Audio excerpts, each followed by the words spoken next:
They have always overplayed their hand with Donald Trump. In 2016, it was underestimating him. In 2024, it's trying to keep him from the ballot in a way that most Americans find un-American. And I think the polls show it.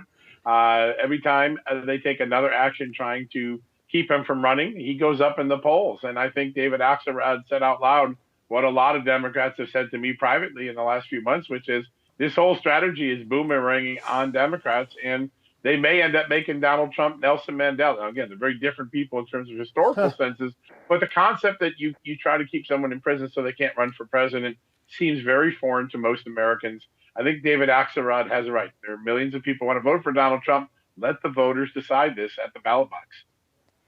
But John, the thing about it is that it's not working. We know it's not working. But the other problem is that the Democrats can't win based on their ideas and their principles. So if you were advising them, what would you tell Democrats to do to win this election?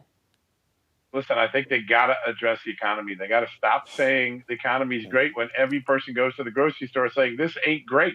This is painful. Or you're sitting at the dinner table at the end of the month trying to figure what bills are you going to pay and which bills are you going to defer, because that's the reality for a large number of Americans. The only people doing well in the Biden economy are the very wealthy who got more wealthy in 2023. But Joe Biden's insistence that Bidenomics is working is really becoming a liability for them. The polls show that people not only reject it, they're getting alienated by it. It's always about the economy in moments like this. And I think Joe Biden has to either find a better economic message or let someone else jump into the frying pan because his message is not working.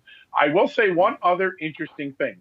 There was some polling over the weekend that also showed that for the first time in a very long time, foreign policy is becoming more important to Americans. They're starting to tune in to all the vitriol, all the violence that has occurred on Joe Biden's watch, and they're very worried about it.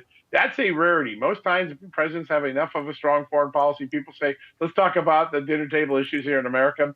Joe Biden is not only weak on the economy, he's beginning to be viewed as weak on the world stage. And when you see the Chinese president so openly talk about reunifying with Taiwan, you realize how weak America is. And most any other president in the last 30 years, not even under Obama, would China have been so overt in what it did on New Year's Day.